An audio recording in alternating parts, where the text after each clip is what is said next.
Hello colleagues, I'm really pleased to be here today with you to tell you a little bit about what we're doing in North Wales and BCUHB to develop the role of the multi-professional rehab assistant. My name is Maureen Bartley and I'm the lead therapist for the project.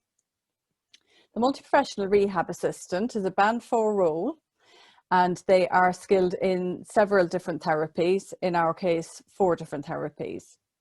Just over a year ago, the Welsh Assembly Government invited bids from health boards for multi-professional support workers to enable increased access to rehab, reablement and recovery, either to prevent admission, to decrease length of stay or to increase long-term care. And this is recurrent funding. So BCU decided it would be best to utilise that money by strengthening the staffing in inpatient and community stroke rehabilitation. Our bid asked for the MPRAs to be trained in physiotherapy, in occupational therapy, in speech therapy and in dietetics. Other health boards are using other models involving clinical psychology, as well as some of the other therapies. Stroke rehabilitation is particularly suited to having one individual therapist delivering blended therapy because of the nature of disability and impairment that stroke causes to the patient. The intention and aim of our approach is to have our MPRAs special a small caseload of complex patients who require more than one of the therapies involved. This is because therapy could be more than 2 hours a day per patient, and that's why there's a limit on the number of patients they can have on their caseload. So it's working out at about 3 patients on each MPRA's caseload. And the reason I quote 2 hours of therapy is because this is the amount of therapy recommended by our National Clinical Guideline for Stroke. And the amount of therapy that each stroke patient receives is reportable on an audit, a national audit called the SNAP audit. And that is published nationally, and each unit is graded against each other nationally and given a grading.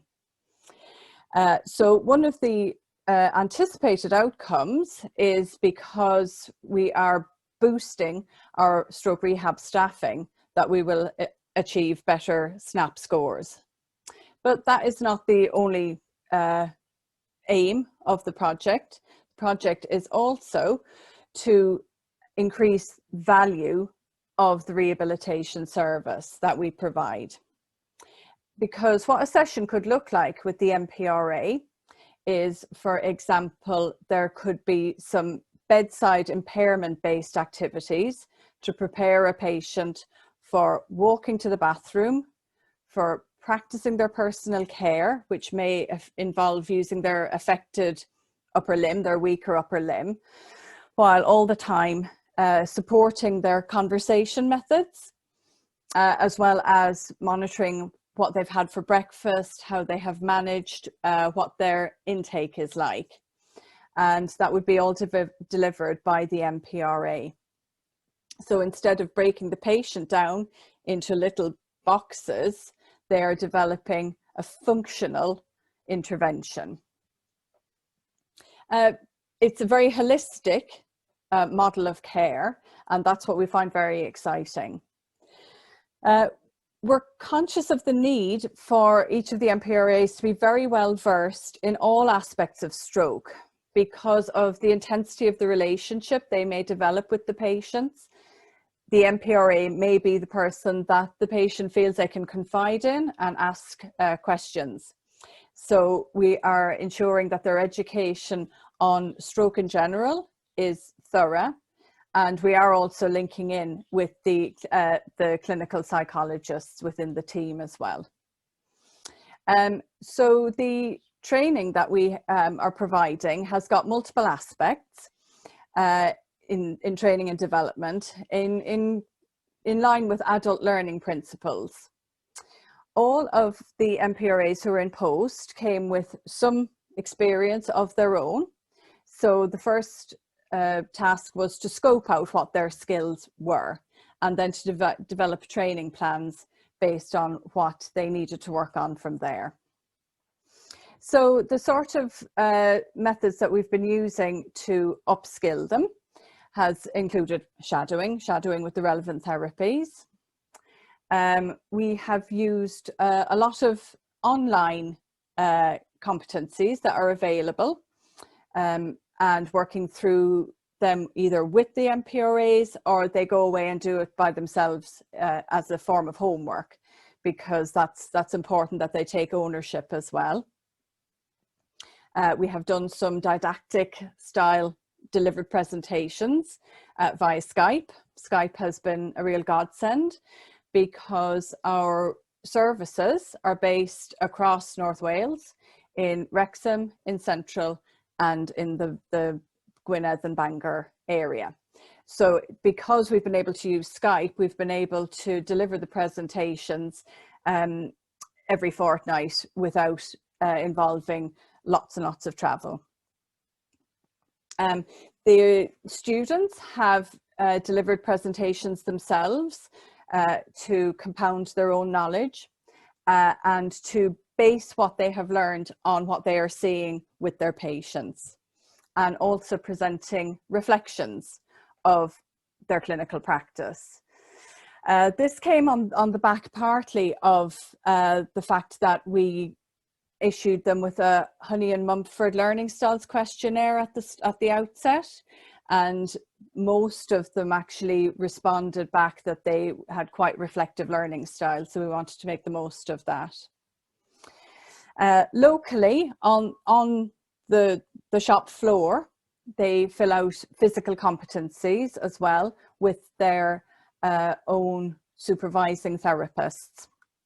So the educational programme has been really exciting collaboration between all the different therapies across BCUHB.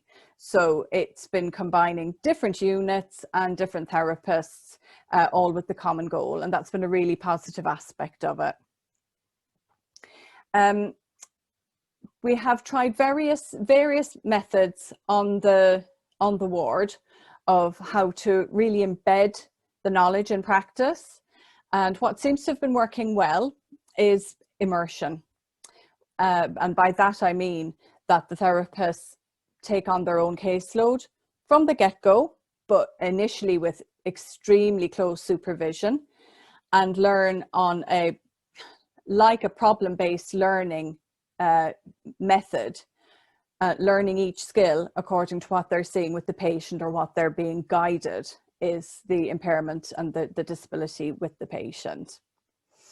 And that seems to have been working very well. One of our challenges is the geographical variations. In the east in Wrexham and in central in Glenclwyd, we have similar units, but the setup in the west of BCU is quite different, and so that has led to its own particular challenges in just coordinating and getting it off the ground. Of course, all the services are constantly developing, which poses another challenge to us. And of course, COVID kicked off. All our MPRAs came into post on the 1st of April. Just as COVID was really hitting. So that has gotten us off to a bumpy start, but we have employed some really exceptional people into the roles, and they are very, very committed. We're very excited what they can deliver in patient-centred care in the future. Thank you very much.